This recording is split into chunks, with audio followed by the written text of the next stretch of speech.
श्री स्वामी समर्थ श्री गुरुदेव दत्त. नमस्कार प्रिय भक्तांनो, तुम्ही आत्तापर्यंत येणाऱ्या सर्व अडचणीने त्रस्त आहात का? हाती घेतलेले काम अपूर्ण राहते, सतत पैशाची चणचण भासते, पैशाच्या अभावामुळे इच्छा पूर्ण होत नाहीत, नोकरीसाठी प्रयत्न चालू असतात पण नोकरी मिळत नाही, घरात वाद विवाद वाढत चालले आहेत, तर सर्व समस्या एकाच वेळी नष्ट होतील असा प्रभावी मंत्र आज आम्ही तुमच्यासाठी घेऊन आलेलो आहोत. सर्व समस्यापासून मुक्त होण्यासाठी आजच हा मंत्र ऐकायला सुरुवात करा. प्रिय भक्तांनो, नामस्मरण केलेले कधीच वाया जात नाही. आज ना नाही तर उद्या त्याचे फळ आपल्याला नक्कीच मिळते. म्हणून आजचा हा मंत्र घरात लावून ठेवल्यास घरातील दुःखाचे वातावरण कमी होते. सकारात्मक ऊर्जेसाठी दररोज हा मंत्र ऐकला तरीही चालेल. या मंत्राच्या श्रवणाने घरात सकारात्मक शक्ती प्रवेश करते, मनातील व घरातील नकारात्मक कमी होते. हातात घेतलेले काम योग्य पद्धतीने पूर्ण होण्यासाठी श्री स्वामी समर्थांचा हा मंत्र अवश्य ऐका. हा मंत्र खूप शक्तिशाली आहे, त्यामुळे विश्वास ठेवा आणि हा मंत्र ऐका. स्वामींवर तुमचा विश्वास असेल तर कमेंटमध्ये श्री स्वामी समर्थ नक्कीच टाईप करा. चला तर भक्तांनो, या मंत्रजपाला सुरुवात करूया.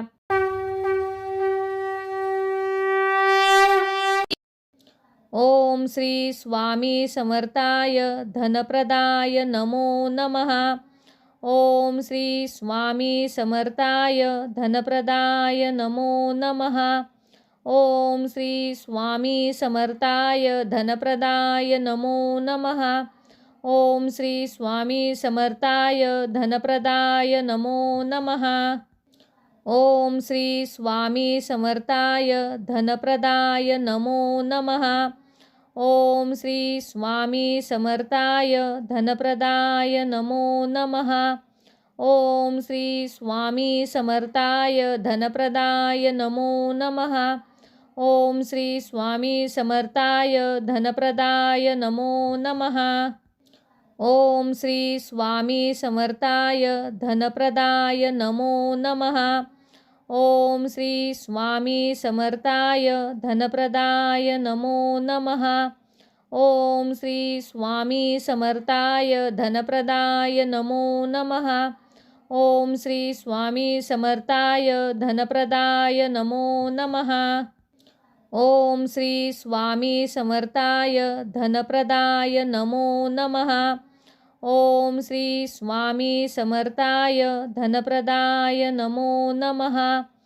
ओम श्री स्वामी समर्थाय धनप्रदाय नमो नमः. ओम श्री स्वामी समर्थाय धनप्रदाय नमो नमः. ओम श्री स्वामी समर्थाय धनप्रदाय नमो नमः. ओम श्री स्वामी समर्थाय धनप्रदाय नमो नमः. ओम श्री स्वामी समर्थाय धनप्रदाय नमो नमः. ओम श्री स्वामी समर्थाय धनप्रदाय नमो नमः. ओम श्री स्वामी समर्थाय धनप्रदाय नमो नमः. ओम श्री स्वामी समर्थाय धनप्रदाय नमो नमः. ओम श्री स्वामी समर्थाय धनप्रदाय नमो नमः. ओम श्री स्वामी समर्थाय धनप्रदाय नमो नमः. ओम श्री स्वामी समर्थाय धनप्रदाय नमो नमः. ओम श्री स्वामी समर्थाय धनप्रदाय नमो नमः. ओम श्री स्वामी समर्थाय धनप्रदाय नमो नमः. ओम श्री स्वामी समर्थाय धनप्रदाय नमो नमः. ओम श्री स्वामी समर्थाय धनप्रदाय नमो नमः. ओम श्री स्वामी समर्थाय धनप्रदाय नमो नमः. ओम श्री स्वामी समर्थाय धनप्रदाय नमो नमः. ओम श्री स्वामी समर्थाय धनप्रदाय नमो नमः. ओम श्री स्वामी समर्थाय धनप्रदाय नमो नमः. ओम श्री स्वामी समर्थाय धनप्रदाय नमो नमः। ओम श्री स्वामी समर्थाय धनप्रदाय नमो नमः। ओम श्री स्वामी समर्थाय धनप्रदाय नमो नमः। ओम श्री स्वामी समर्थाय धनप्रदाय नमो नमः।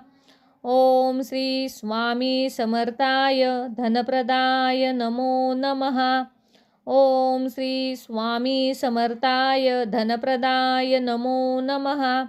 ओम श्री स्वामी समर्थाय धनप्रदाय नमो नमः। ओम श्री स्वामी समर्थाय धनप्रदाय नमो नमः। ओम श्री स्वामी समर्थाय धनप्रदाय नमो नमः। ओम श्री स्वामी समर्थाय धनप्रदाय नमो नमः। ओम श्री स्वामी समर्थाय धनप्रदाय नमो नमः। ओम श्री स्वामी समर्थाय धनप्रदाय नमो नमः। ओम श्री स्वामी समर्थाय धनप्रदाय नमो नमः। ओम श्री स्वामी समर्थाय धनप्रदाय नमो नमः। ओम श्री स्वामी समर्थाय धनप्रदाय नमो नमः। ओम श्री स्वामी समर्थाय धनप्रदाय नमो नमः। ओम श्री स्वामी समर्थाय धनप्रदाय नमो नमः। ओम श्री स्वामी समर्थाय धनप्रदाय नमो नमः। ओम श्री स्वामी समर्थाय धनप्रदाय नमो नमः। ओम श्री स्वामी समर्थाय धनप्रदाय नमो नमः। ओम श्री स्वामी समर्थाय धनप्रदाय नमो नमः। ओम श्री स्वामी समर्थाय धनप्रदाय नमो नमः। ओम श्री स्वामी समर्थाय धनप्रदाय नमो नमः। ओम श्री स्वामी समर्थाय धनप्रदाय नमो नमः।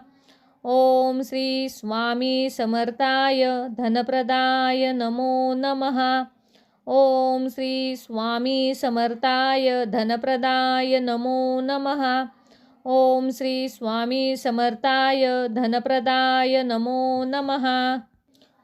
ओम श्री स्वामी समर्थाय धनप्रदाय नमो नमः। ओम श्री स्वामी समर्थाय धनप्रदाय नमो नमः। ओम श्री स्वामी समर्थाय धनप्रदाय नमो नमः। ओम श्री स्वामी समर्थाय धनप्रदाय नमो नमः। ओम श्री स्वामी समर्थाय धनप्रदाय नमो नमः। ओम श्री स्वामी समर्थाय धनप्रदाय नमो नमः। ओम श्री स्वामी समर्थाय धनप्रदाय नमो नमः। ओम श्री स्वामी समर्थाय धनप्रदाय नमो नमः। ओम श्री स्वामी समर्थाय धनप्रदाय नमो नमः। ओम श्री स्वामी समर्थाय धनप्रदाय नमो नमः।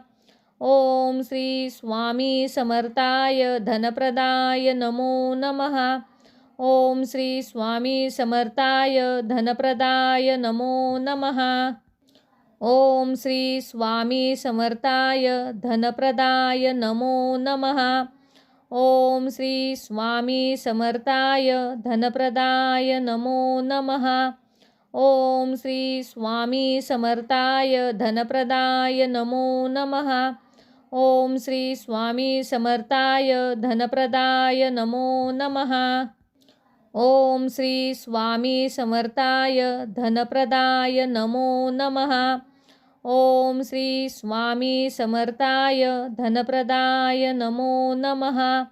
ओम श्री स्वामी समर्थाय धनप्रदाय नमो नमः।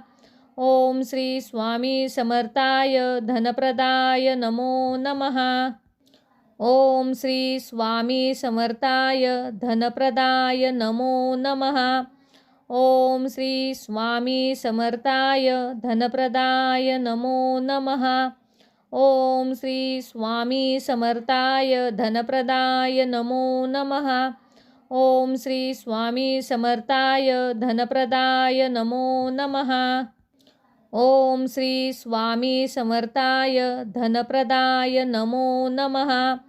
ओम श्री स्वामी समर्थाय धनप्रदाय नमो नमः।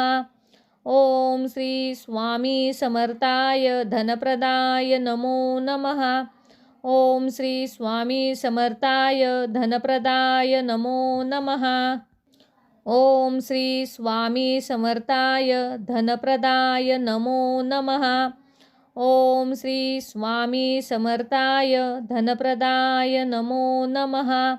ओम श्री स्वामी समर्थाय धनप्रदाय नमो नमः। ओम श्री स्वामी समर्थाय धनप्रदाय नमो नमः। ओम श्री स्वामी समर्थाय धनप्रदाय नमो नमः। ओम श्री स्वामी समर्थाय धनप्रदाय नमो नमः। ओम श्री स्वामी समर्थाय धनप्रदाय नमो नमः। ओम श्री स्वामी समर्थाय धनप्रदाय नमो नमः। ओम श्री स्वामी समर्थाय धनप्रदाय नमो नमः। ओम श्री स्वामी समर्थाय धनप्रदाय नमो नमः। ओम श्री स्वामी समर्थाय धनप्रदाय नमो नमः। ओम श्री स्वामी समर्थाय धनप्रदाय नमो नमः। ओम श्री स्वामी समर्थाय धनप्रदाय नमो नमः। ओम श्री स्वामी समर्थाय धनप्रदाय नमो नमः। ओम श्री स्वामी समर्थाय धनप्रदाय नमो नमः। ओम श्री स्वामी समर्थाय धनप्रदाय नमो नमः। ओम श्री स्वामी समर्थाय धनप्रदाय नमो नमः। ओम श्री स्वामी समर्थाय धनप्रदाय नमो नमः। ओम श्री स्वामी समर्थाय धनप्रदाय नमो नमः। ओम श्री स्वामी समर्थाय धनप्रदाय नमो नमः। ओम श्री स्वामी समर्थाय धनप्रदाय नमो नमः। ओम श्री स्वामी समर्थाय धनप्रदाय नमो नमः। ओम श्री स्वामी समर्थाय धनप्रदाय नमो नमः। ओम श्री स्वामी समर्थाय धनप्रदाय नमो नमः। ओम श्री स्वामी समर्थाय धनप्रदाय नमो नमः।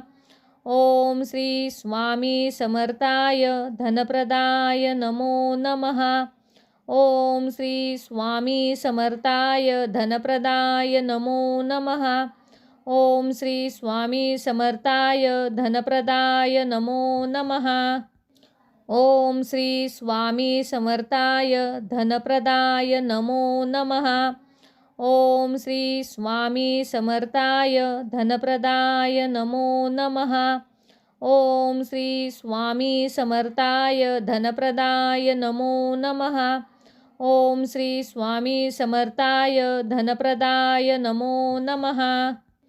ओम श्री स्वामी समर्थाय धनप्रदाय नमो नमः। ओम श्री स्वामी समर्थाय धनप्रदाय नमो नमः। ओम श्री स्वामी समर्थाय धनप्रदाय नमो नमः। ओम श्री स्वामी समर्थाय धनप्रदाय नमो नमः। ओम श्री स्वामी समर्थाय धनप्रदाय नमो नमः। ओम श्री स्वामी समर्थाय धनप्रदाय नमो नमः। ओम श्री स्वामी समर्थाय धनप्रदाय नमो नमः। ओम श्री स्वामी समर्थाय धनप्रदाय नमो नमः। ओम श्री स्वामी समर्थाय धनप्रदाय नमो नमः। ओम श्री स्वामी समर्थाय धनप्रदाय नमो नमः। ओम श्री स्वामी समर्थाय धनप्रदाय नमो नमः। ओम श्री स्वामी समर्थाय धनप्रदाय नमो नमः। ओम श्री स्वामी समर्थाय धनप्रदाय नमो नमः। ओम श्री स्वामी समर्थाय धनप्रदाय नमो नमः। ओम श्री स्वामी समर्थाय धनप्रदाय नमो नमः। ओम श्री स्वामी समर्थाय धनप्रदाय नमो नमः। ओम श्री स्वामी समर्थाय धनप्रदाय नमो नमः। ओम श्री स्वामी समर्थाय धनप्रदाय नमो नमः। ओम श्री स्वामी समर्थाय धनप्रदाय नमो नमः। ओम श्री स्वामी समर्थाय धनप्रदाय नमो नमः। ओम श्री स्वामी समर्थाय धनप्रदाय नमो नमः। ओम श्री स्वामी समर्थाय धनप्रदाय नमो नमः। ओम श्री स्वामी समर्थाय धनप्रदाय नमो नमः। ओम श्री स्वामी समर्थाय धनप्रदाय नमो नमः। ओम श्री स्वामी समर्थाय धनप्रदाय नमो नमः। ओम श्री स्वामी समर्थाय धनप्रदाय नमो नमः। ओम श्री स्वामी समर्थाय धनप्रदाय नमो नमः। ओम श्री स्वामी समर्थाय धनप्रदाय नमो नमः। ओम श्री स्वामी समर्थाय धनप्रदाय नमो नमः। ओम श्री स्वामी समर्थाय धनप्रदाय नमो नमः। ओम श्री स्वामी समर्थाय धनप्रदाय नमो नमः। ओम श्री स्वामी समर्थाय धनप्रदाय नमो नमः। ओम श्री स्वामी समर्थाय धनप्रदाय नमो नमः। ओम श्री स्वामी समर्थाय धनप्रदाय नमो नमः।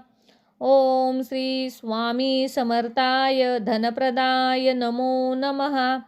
ओम श्री स्वामी समर्थाय धनप्रदाय नमो नमः। ओम श्री स्वामी समर्थाय धनप्रदाय नमो नमः। ओम श्री स्वामी समर्थाय धनप्रदाय नमो नमः। ओम श्री स्वामी समर्थाय धनप्रदाय नमो नमः। ओम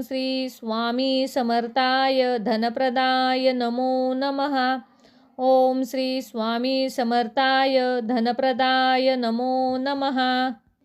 ओम श्री स्वामी समर्थाय धनप्रदाय नमो नमः। ओम श्री स्वामी समर्थाय धनप्रदाय नमो नमः। ओम श्री स्वामी समर्थाय धनप्रदाय नमो नमः। ओम श्री स्वामी समर्थाय धनप्रदाय नमो नमः। ओम श्री स्वामी समर्थाय धनप्रदाय नमो नमः। ओम श्री स्वामी समर्थाय धनप्रदाय नमो नमः। ओम श्री स्वामी समर्थाय धनप्रदाय नमो नमः। ओम श्री स्वामी समर्थाय धनप्रदाय नमो नमः। ओम श्री स्वामी समर्थाय धनप्रदाय नमो नमः। ओम श्री स्वामी समर्थाय धनप्रदाय नमो नमः। ओम श्री स्वामी समर्थाय धनप्रदाय नमो नमः। ओम श्री स्वामी समर्थाय धनप्रदाय नमो नमः। ओम श्री स्वामी समर्थाय धनप्रदाय नमो नमः। ओम श्री स्वामी समर्थाय धनप्रदाय नमो नमः। ओम श्री स्वामी समर्थाय धनप्रदाय नमो नमः। ओम श्री स्वामी समर्थाय धनप्रदाय नमो नमः। ओम श्री स्वामी समर्थाय धनप्रदाय नमो नमः। ओम श्री स्वामी समर्थाय धनप्रदाय नमो नमः। ओम श्री स्वामी समर्थाय धनप्रदाय नमो नमः। ओम श्री स्वामी समर्थाय धनप्रदाय नमो नमः। ओम श्री स्वामी समर्थाय धनप्रदाय नमो नमः। ओम श्री स्वामी समर्थाय धनप्रदाय नमो नमः। ओम श्री स्वामी समर्थाय धनप्रदाय नमो नमः। ओम श्री स्वामी समर्थाय धनप्रदाय नमो नमः। ओम श्री स्वामी समर्थाय धनप्रदाय नमो नमः। ओम श्री स्वामी समर्थाय धनप्रदाय नमो नमः। ओम श्री स्वामी समर्थाय धनप्रदाय नमो नमः। ओम श्री स्वामी समर्थाय धनप्रदाय नमो नमः। ओम श्री स्वामी समर्थाय धनप्रदाय नमो नमः। ओम श्री स्वामी समर्थाय धनप्रदाय नमो नमः। ओम श्री स्वामी समर्थाय धनप्रदाय नमो नमः। ओम श्री स्वामी समर्थाय धनप्रदाय नमो नमः। ओम श्री स्वामी समर्थाय धनप्रदाय नमो नमः। ओम श्री स्वामी समर्थाय धनप्रदाय नमो नमः। ओम श्री स्वामी समर्थाय धनप्रदाय नमो नमः।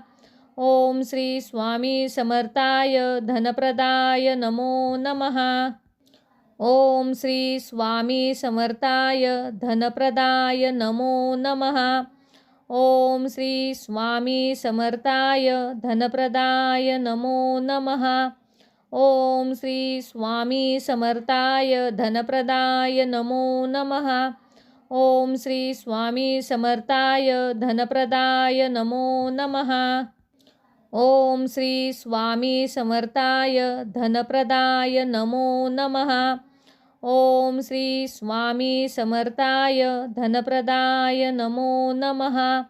ओम श्री स्वामी समर्थाय धनप्रदाय नमो नमः। ओम श्री स्वामी समर्थाय धनप्रदाय नमो नमः। ओम श्री स्वामी समर्थाय धनप्रदाय नमो नमः। ओम श्री स्वामी समर्थाय धनप्रदाय नमो नमः। ओम श्री स्वामी समर्थाय धनप्रदाय नमो नमः। ओम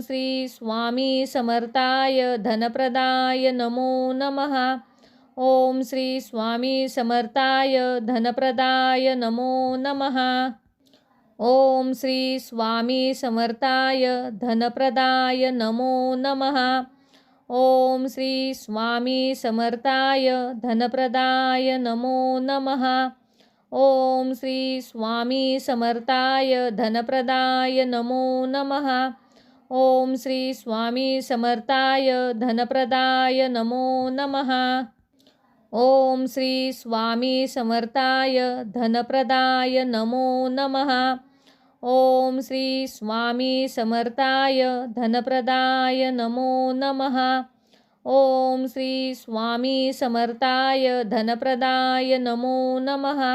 ओम श्री स्वामी समर्थाय धनप्रदाय नमो नमः। ओम श्री स्वामी समर्थाय धनप्रदाय नमो नमः। ओम श्री स्वामी समर्थाय धनप्रदाय नमो नमः। ओम श्री स्वामी समर्थाय धनप्रदाय नमो नमः। ओम श्री स्वामी समर्थाय धनप्रदाय नमो नमः। ओम श्री स्वामी समर्थाय धनप्रदाय नमो नमः। ओम श्री स्वामी समर्थाय धनप्रदाय नमो नमः। ओम श्री स्वामी समर्थाय धनप्रदाय नमो नमः। ओम श्री स्वामी समर्थाय धनप्रदाय नमो नमः। ओम श्री स्वामी समर्थाय धनप्रदाय नमो नमः। ओम श्री स्वामी समर्थाय धनप्रदाय नमो नमः। ओम श्री स्वामी समर्थाय धनप्रदाय नमो नमः। ओम श्री स्वामी समर्थाय धनप्रदाय नमो नमः। ओम श्री स्वामी समर्थाय धनप्रदाय नमो नमः। ओम श्री स्वामी समर्थाय धनप्रदाय नमो नमः। ओम श्री स्वामी समर्थाय धनप्रदाय नमो नमः। ओम श्री स्वामी समर्थाय धनप्रदाय नमो नमः। ओम श्री स्वामी समर्थाय धनप्रदाय नमो नमः।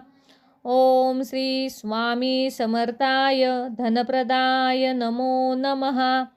ओम श्री स्वामी समर्थाय धनप्रदाय नमो नमः।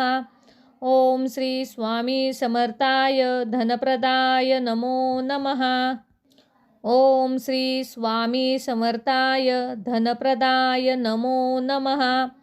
ओम श्री स्वामी समर्थाय धनप्रदाय नमो नमः। ओम श्री स्वामी समर्थाय धनप्रदाय नमो नमः।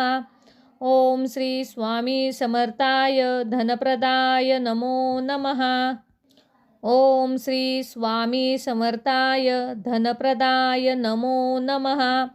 ओम श्री स्वामी समर्थाय धनप्रदाय नमो नमः। ओम श्री स्वामी समर्थाय धनप्रदाय नमो नमः। ओम श्री स्वामी समर्थाय धनप्रदाय नमो नमः। ओम श्री स्वामी समर्थाय धनप्रदाय नमो नमः। ओम श्री स्वामी समर्थाय धनप्रदाय नमो नमः। ओम श्री स्वामी समर्थाय धनप्रदाय नमो नमः। ओम श्री स्वामी समर्थाय धनप्रदाय नमो नमः। ओम श्री स्वामी समर्थाय धनप्रदाय नमो नमः। ओम श्री स्वामी समर्थाय धनप्रदाय नमो नमः। ओम श्री स्वामी समर्थाय धनप्रदाय नमो नमः। ओम श्री स्वामी समर्थाय धनप्रदाय नमो नमः। ओम श्री स्वामी समर्थाय धनप्रदाय नमो नमः। ओम श्री स्वामी समर्थाय धनप्रदाय नमो नमः। ओम श्री स्वामी समर्थाय धनप्रदाय नमो नमः। ओम श्री स्वामी समर्थाय धनप्रदाय नमो नमः। ओम श्री स्वामी समर्थाय धनप्रदाय नमो नमः। ओम श्री स्वामी समर्थाय धनप्रदाय नमो नमः। ओम श्री स्वामी समर्थाय धनप्रदाय नमो नमः। ओम श्री स्वामी समर्थाय धनप्रदाय नमो नमः। ओम श्री स्वामी समर्थाय धनप्रदाय नमो नमः। ओम श्री स्वामी समर्थाय धनप्रदाय नमो नमः। ओम श्री स्वामी समर्थाय धनप्रदाय नमो नमः। ओम श्री स्वामी समर्थाय धनप्रदाय नमो नमः। ओम श्री स्वामी समर्थाय धनप्रदाय नमो नमः। ओम श्री स्वामी समर्थाय धनप्रदाय नमो नमः। ओम श्री स्वामी समर्थाय धनप्रदाय नमो नमः। ओम श्री स्वामी समर्थाय धनप्रदाय नमो नमः। ओम श्री स्वामी समर्थाय धनप्रदाय नमो नमः। ओम श्री स्वामी समर्थाय धनप्रदाय नमो नमः। ओम श्री स्वामी समर्थाय धनप्रदाय नमो नमः। ओम श्री स्वामी समर्थाय धनप्रदाय नमो नमः। ओम श्री स्वामी समर्थाय धनप्रदाय नमो नमः। ओम श्री स्वामी समर्थाय धनप्रदाय नमो नमः। ओम श्री स्वामी समर्थाय धनप्रदाय नमो नमः। ओम श्री स्वामी समर्थाय धनप्रदाय नमो नमः। ओम श्री स्वामी समर्थाय धनप्रदाय नमो नमः। ओम श्री स्वामी समर्थाय धनप्रदाय नमो नमः। ओम श्री स्वामी समर्थाय धनप्रदाय नमो नमः। ओम श्री स्वामी समर्थाय धनप्रदाय नमो नमः। ओम श्री स्वामी समर्थाय धनप्रदाय नमो नमः। ओम श्री स्वामी समर्थाय धनप्रदाय नमो नमः।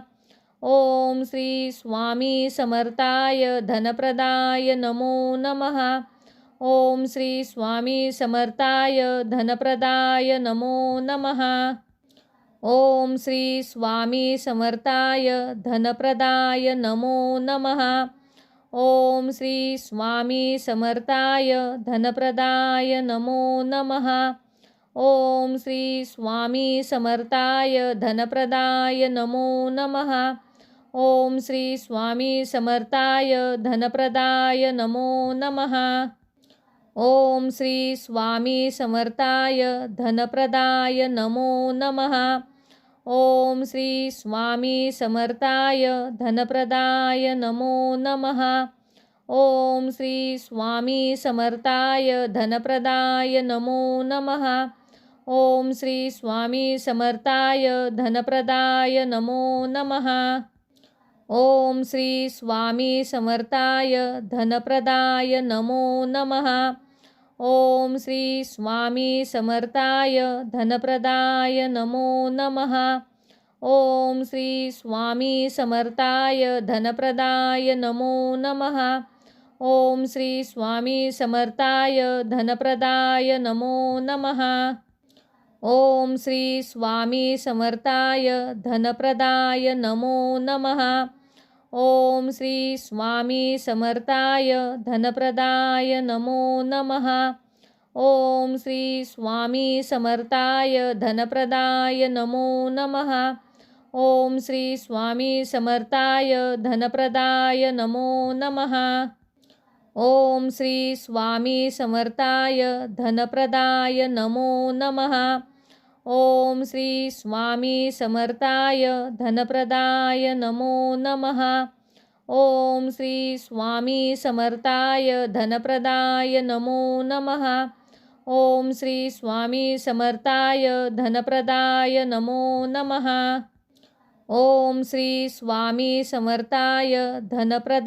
नमो नमः। ओम श्री स्वामी समर्थाय धनप्रदाय नमो नमः। ओम श्री स्वामी समर्थाय धनप्रदाय नमो नमः। ओम श्री स्वामी समर्थाय धनप्रदाय नमो नमः। ओम श्री स्वामी समर्थाय धनप्रदाय नमो नमः। ओम श्री स्वामी समर्थाय धनप्रदाय नमो नमः।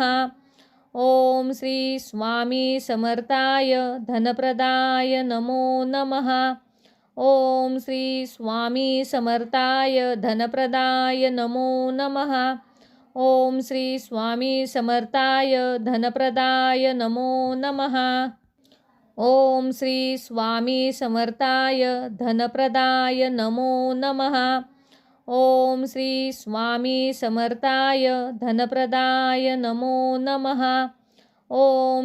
स्वामी समर्थाय धनप्रदाय नमो नमः।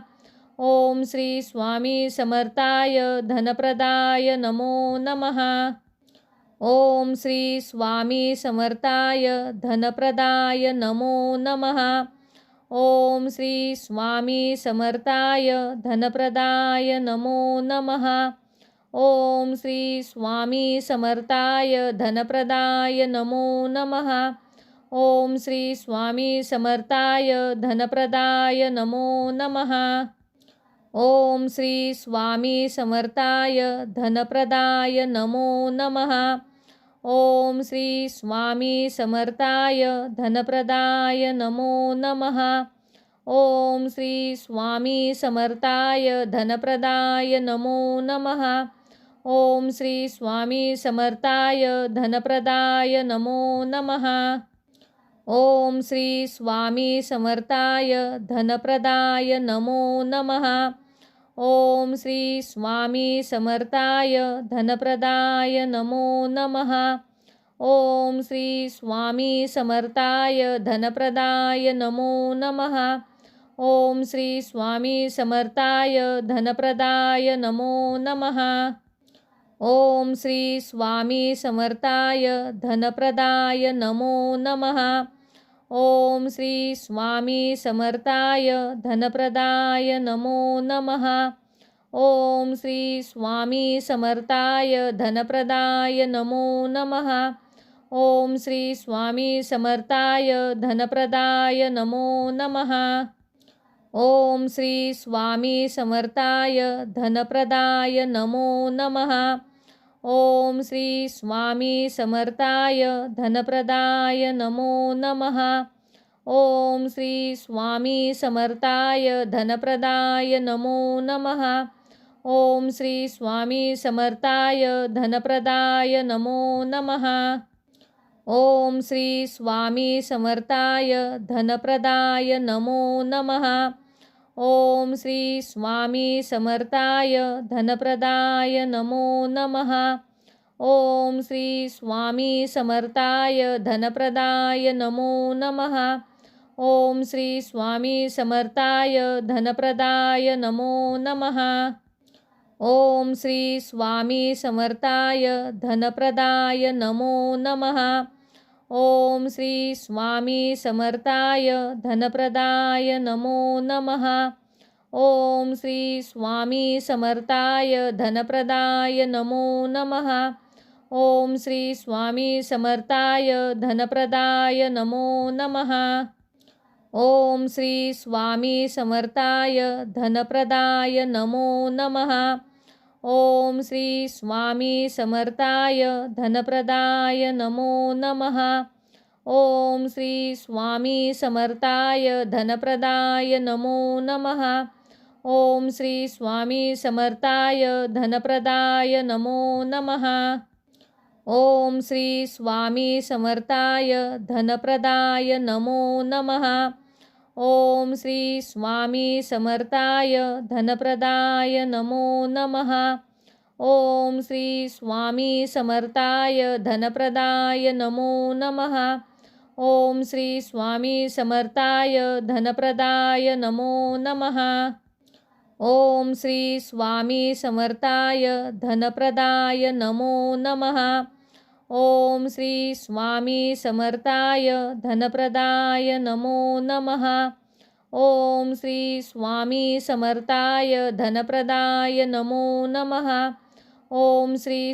समर्थाय धनप्रदाय नमो नमः। ओम श्री स्वामी समर्थाय धनप्रदाय नमो नमः। ओम श्री स्वामी समर्थाय धनप्रदाय नमो नमः। ओम श्री स्वामी समर्थाय धनप्रदाय नमो नमः। ओम श्री स्वामी समर्थाय धनप्रदाय नमो नमः। ओम श्री स्वामी समर्थाय धनप्रदाय नमो नमः। ओम श्री स्वामी समर्थाय धनप्रदाय नमो नमः।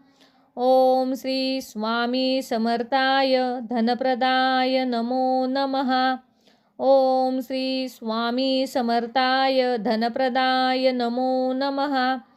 ओम श्री स्वामी समर्थाय धनप्रदाय नमो नमः।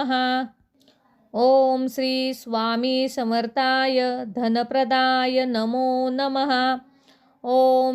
स्वामी समर्थाय धनप्रदाय नमो नमः। ओम श्री स्वामी समर्थाय धनप्रदाय नमो नमः। ओम श्री स्वामी समर्थाय धनप्रदाय नमो नमः। ओम श्री स्वामी समर्थाय धनप्रदाय नमो नमः। ओम श्री स्वामी समर्थाय धनप्रदाय नमो नमः। ओम श्री स्वामी समर्थाय धनप्रदाय नमो नमः। ओम श्री स्वामी समर्थाय धनप्रदाय नमो नमः। ओम श्री स्वामी समर्थाय धनप्रदाय नमो नमः। ओम श्री स्वामी समर्थाय धनप्रदाय नमो नमः। ओम श्री स्वामी समर्थाय धनप्रदाय नमो नमः। ओम श्री स्वामी समर्थाय धनप्रदाय नमो नमः। ओम श्री स्वामी समर्थाय धनप्रदाय नमो नमः। ओम श्री स्वामी समर्थाय धनप्रदाय नमो नमः। ओम श्री स्वामी समर्थाय धनप्रदाय नमो नमः। ओम श्री स्वामी समर्थाय धनप्रदाय नमो नमः। ओम श्री स्वामी समर्थाय धनप्रदाय नमो नमः। ओम श्री स्वामी समर्थाय धनप्रदाय नमो नमः। ओम श्री स्वामी समर्थाय धनप्रदाय नमो नमः। ओम श्री स्वामी समर्थाय धनप्रदाय नमो नमः। ओम श्री स्वामी समर्थाय धनप्रदाय नमो नमः। ओम श्री स्वामी समर्थाय धनप्रदाय नमो नमः। ओम श्री स्वामी समर्थाय धनप्रदाय नमो नमः। ओम श्री स्वामी समर्थाय धनप्रदाय नमो नमः। ओम श्री स्वामी समर्थाय धनप्रदाय नमो नमः। ओम श्री स्वामी समर्थाय धनप्रदाय नमो नमः। ओम श्री स्वामी समर्थाय धनप्रदाय नमो नमः। ओम श्री स्वामी समर्थाय धनप्रदाय नमो नमः। ओम श्री स्वामी समर्थाय धनप्रदाय नमो नमः। ओम श्री स्वामी समर्थाय धनप्रदाय नमो नमः। ओम श्री स्वामी समर्थाय धनप्रदाय नमो नमः। ओम श्री स्वामी समर्थाय धनप्रदाय नमो नमः। ओम श्री स्वामी समर्थाय धनप्रदाय नमो नमः। ओम श्री स्वामी समर्थाय धनप्रदाय नमो नमः। ओम श्री स्वामी समर्थाय धनप्रदाय नमो नमः। ओम श्री स्वामी समर्थाय धनप्रदाय नमो नमः। ओम श्री स्वामी समर्थाय धनप्रदाय नमो नमः। ओम श्री स्वामी समर्थाय धनप्रदाय नमो नमः। ओम श्री स्वामी समर्थाय धनप्रदाय नमो नमः। ओम श्री स्वामी समर्थाय धनप्रदाय नमो नमः। ओम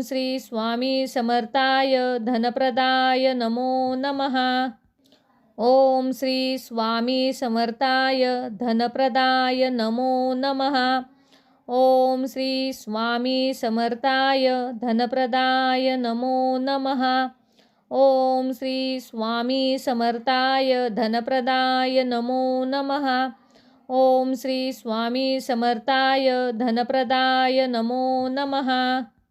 ओम श्री स्वामी समर्थाय धनप्रदाय नमो नमः। ओम श्री स्वामी समर्थाय धनप्रदाय नमो नमः। ओम श्री स्वामी समर्थाय धनप्रदाय नमो नमः। ओम श्री स्वामी समर्थाय धनप्रदाय नमो नमः। ओम श्री स्वामी समर्थाय धनप्रदाय नमो नमः। ओम श्री स्वामी समर्थाय धनप्रदाय नमो नमः। ओम श्री स्वामी समर्थाय धनप्रदाय नमो नमः।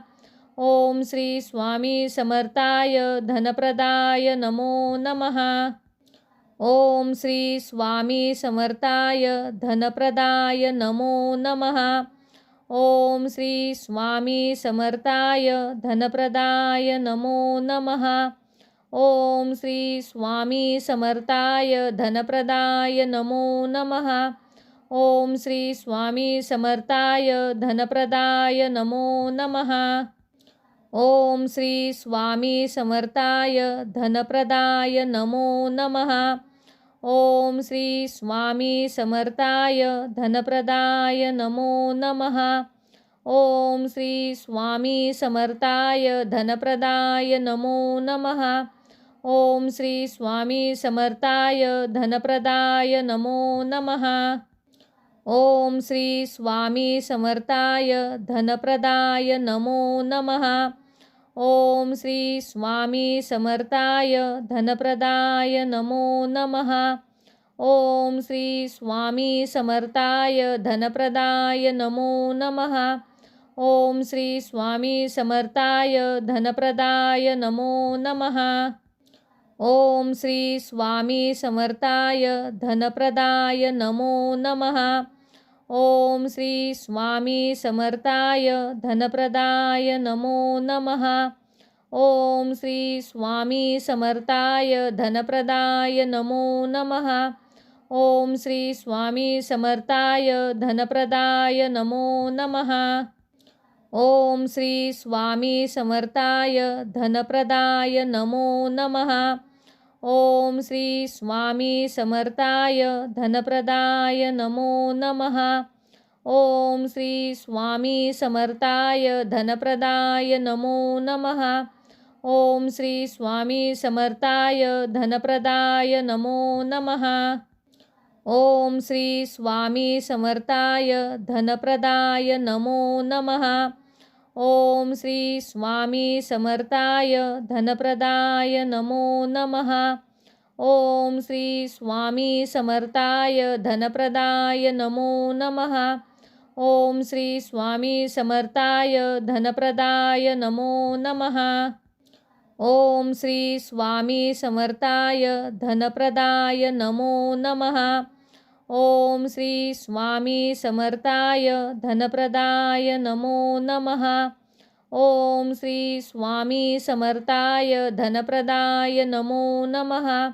ओम श्री स्वामी समर्थाय धनप्रदाय नमो नमः।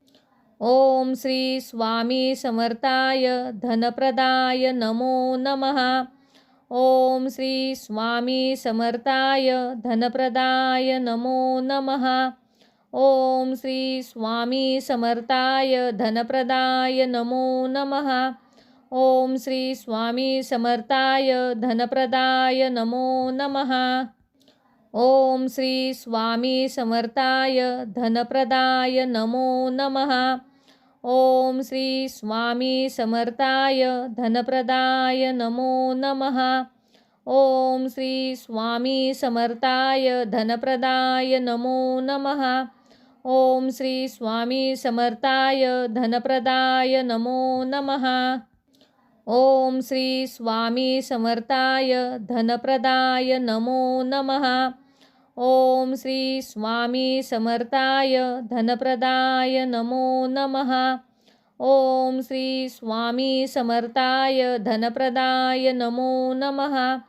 ओम श्री स्वामी समर्थाय धनप्रदाय नमो नमः। ओम श्री स्वामी समर्थाय धनप्रदाय नमो नमः। ओम श्री स्वामी समर्थाय धनप्रदाय नमो नमः। ओम श्री स्वामी समर्थाय धनप्रदाय नमो नमः। ओम श्री स्वामी समर्थाय धनप्रदाय नमो नमः। ओम श्री स्वामी समर्थाय धनप्रदाय नमो नमः। ओम श्री स्वामी समर्थाय धनप्रदाय नमो नमः। ओम श्री स्वामी समर्थाय धनप्रदाय नमो नमः।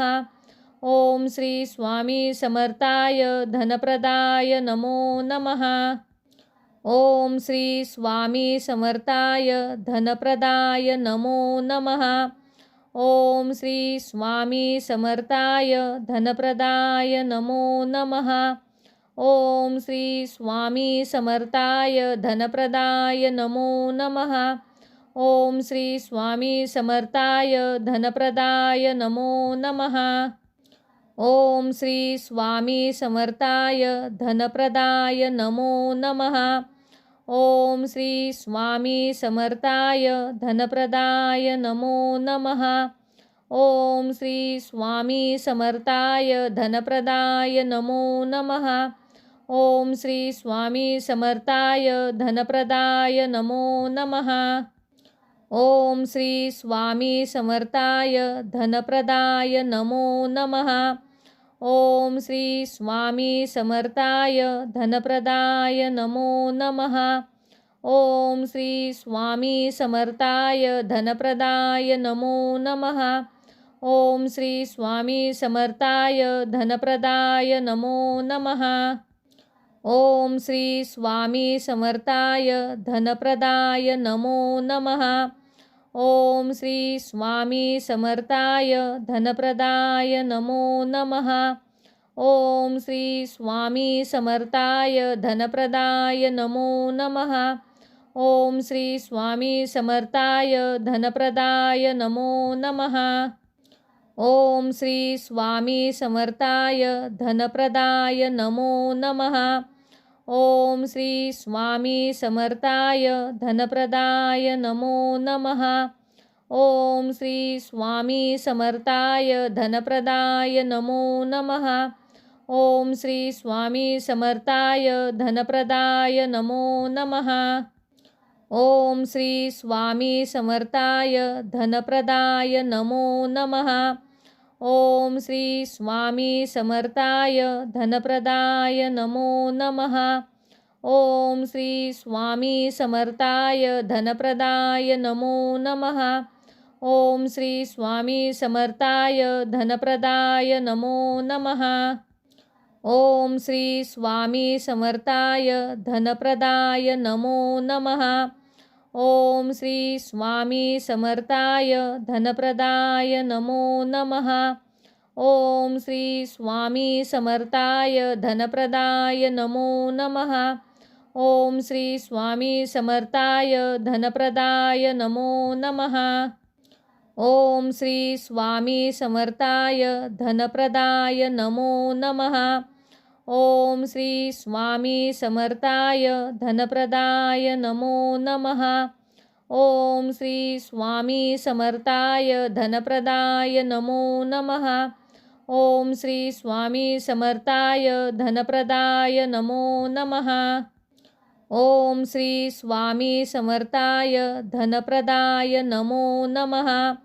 ओम श्री स्वामी समर्थाय धनप्रदाय नमो नमः।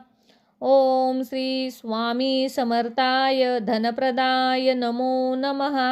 ओम श्री स्वामी समर्थाय धनप्रदाय नमो नमः। ओम श्री स्वामी समर्थाय धनप्रदाय नमो नमः। ओम श्री स्वामी समर्थाय धनप्रदाय नमो नमः। ओम श्री स्वामी समर्थाय धनप्रदाय नमो नमः। ओम श्री स्वामी समर्थाय धनप्रदाय नमो नमः। ओम श्री स्वामी समर्थाय धनप्रदाय नमो नमः। ओम श्री स्वामी समर्थाय धनप्रदाय नमो नमः। ओम श्री स्वामी समर्थाय धनप्रदाय नमो नमः। ओम श्री स्वामी समर्थाय धनप्रदाय नमो नमः। ओम श्री स्वामी समर्थाय धनप्रदाय नमो नमः। ओम श्री स्वामी समर्थाय धनप्रदाय नमो नमः। ओम श्री स्वामी समर्थाय धनप्रदाय नमो नमः। ओम श्री स्वामी समर्थाय धनप्रदाय नमो नमः। ओम श्री स्वामी समर्थाय धनप्रदाय नमो नमः। ओम श्री स्वामी समर्थाय धनप्रदाय नमो नमः। ओम श्री स्वामी समर्थाय धनप्रदाय नमो नमः। ओम श्री स्वामी समर्थाय धनप्रदाय नमो नमः। ओम श्री स्वामी समर्थाय धनप्रदाय नमो नमः। ओम श्री स्वामी समर्थाय धनप्रदाय नमो नमः। ओम श्री स्वामी समर्थाय धनप्रदाय नमो नमः। ओम श्री स्वामी समर्थाय धनप्रदाय नमो नमः।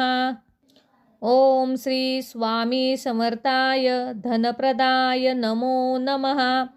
ओम श्री स्वामी समर्थाय धनप्रदाय नमो नमः। ओम श्री स्वामी समर्थाय धनप्रदाय नमो नमः। ओम श्री स्वामी समर्थाय धनप्रदाय नमो नमः। ओम श्री स्वामी समर्थाय धनप्रदाय नमो नमः। ओम श्री स्वामी समर्थाय धनप्रदाय नमो नमः। ओम श्री स्वामी समर्थाय धनप्रदाय नमो नमः। ओम श्री स्वामी समर्थाय धनप्रदाय नमो नमः। ओम श्री स्वामी समर्थाय धनप्रदाय नमो नमः। ओम श्री स्वामी समर्थाय धनप्रदाय नमो नमः। ओम श्री स्वामी समर्थाय धनप्रदाय नमो नमः। ओम श्री स्वामी समर्थाय धनप्रदाय नमो नमः। ओम श्री स्वामी समर्थाय धनप्रदाय नमो नमः। ओम श्री स्वामी समर्थाय धनप्रदाय नमो नमः। ओम श्री स्वामी समर्थाय धनप्रदाय नमो नमः। ओम श्री स्वामी समर्थाय धनप्रदाय नमो नमः। ओम श्री स्वामी समर्थाय धनप्रदाय नमो नमः। ओम श्री स्वामी समर्थाय धनप्रदाय नमो नमः। ओम श्री स्वामी समर्थाय धनप्रदाय नमो नमः। ओम श्री स्वामी समर्थाय धनप्रदाय नमो नमः। ओम श्री स्वामी समर्थाय धनप्रदाय नमो नमः। ओम श्री स्वामी समर्थाय धनप्रदाय नमो नमः। ओम श्री स्वामी समर्थाय धनप्रदाय नमो नमः। ओम श्री स्वामी समर्थाय धनप्रदाय नमो नमः।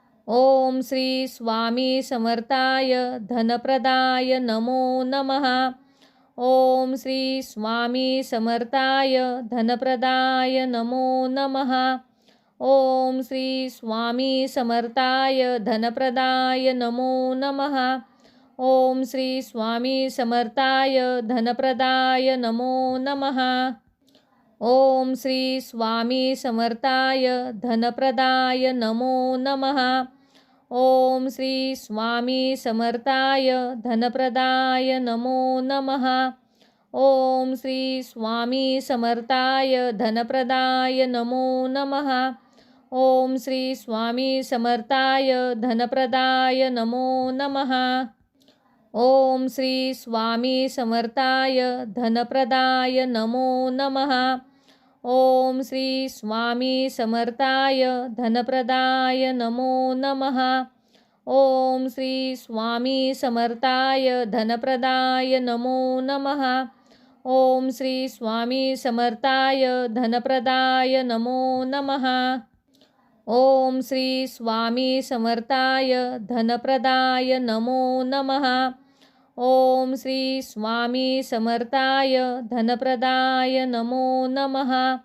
ओम श्री स्वामी समर्थाय धनप्रदाय नमो नमः। ओम श्री स्वामी समर्थाय धनप्रदाय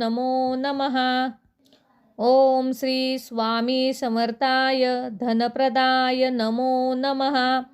ओम श्री स्वामी समर्थाय धनप्रदाय नमो नमः।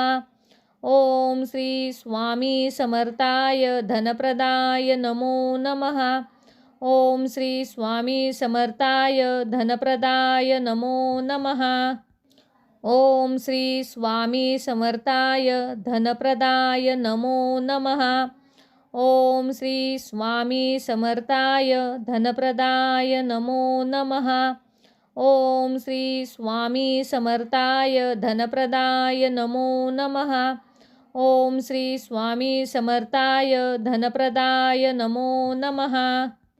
ओम श्री स्वामी समर्थाय धनप्रदाय नमो नमः। ओम श्री स्वामी समर्थाय धनप्रदाय नमो नमः। ओम श्री स्वामी समर्थाय धनप्रदाय नमो नमः। ओम श्री स्वामी समर्थाय धनप्रदाय नमो नमः। ओम श्री स्वामी समर्थाय धनप्रदाय नमो नमः। ओम श्री स्वामी समर्थाय धनप्रदाय नमो नमः। ओम श्री स्वामी समर्थाय धनप्रदाय नमो नमः। ओम श्री स्वामी समर्थाय धनप्रदाय नमो नमः। ओम श्री स्वामी समर्थाय धनप्रदाय नमो नमः। ओम श्री स्वामी समर्थाय धनप्रदाय नमो नमः। ओम श्री स्वामी समर्थाय धनप्रदाय नमो नमः। ओम श्री स्वामी समर्थाय धनप्रदाय नमो नमः। ओम श्री स्वामी समर्थाय धनप्रदाय नमो नमः। ओम श्री स्वामी समर्थाय धनप्रदाय नमो नमः। ओम श्री स्वामी समर्थाय धनप्रदाय नमो नमः। ओम श्री स्वामी समर्थाय धनप्रदाय नमो नमः। ओम श्री स्वामी समर्थाय धनप्रदाय नमो नमः। ओम श्री स्वामी समर्थाय धनप्रदाय नमो नमः। ओम श्री स्वामी समर्थाय धनप्रदाय नमो नमः। ओम श्री स्वामी समर्थाय धनप्रदाय नमो नमः। ओम श्री स्वामी समर्थाय धनप्रदाय नमो नमः। ओम श्री स्वामी समर्थाय धनप्रदाय नमो नमः। ओम श्री स्वामी समर्थाय धनप्रदाय नमो नमः। ओम श्री स्वामी समर्थाय धनप्रदाय नमो नमः। ओम श्री स्वामी समर्थाय धनप्रदाय नमो नमः। ओम श्री स्वामी समर्थाय धनप्रदाय नमो नमः। ओम श्री स्वामी समर्थाय धनप्रदाय नमो नमः। ओम श्री स्वामी समर्थाय धनप्रदाय नमो नमः। ओम श्री स्वामी समर्थाय धनप्रदाय नमो नमः। ओम श्री स्वामी समर्थाय धनप्रदाय नमो नमः। ओम श्री स्वामी समर्थाय धनप्रदाय नमो नमः। ओम श्री स्वामी समर्थाय धनप्रदाय नमो नमः। ओम श्री स्वामी समर्थाय धनप्रदाय नमो नमः। ओम श्री स्वामी समर्थाय धनप्रदाय नमो नमः। ओम श्री स्वामी समर्थाय धनप्रदाय नमो नमः। ओम श्री स्वामी समर्थाय धनप्रदाय नमो नमः। ओम श्री स्वामी समर्थाय धनप्रदाय नमो नमः। ओम श्री स्वामी समर्थाय धनप्रदाय नमो नमः।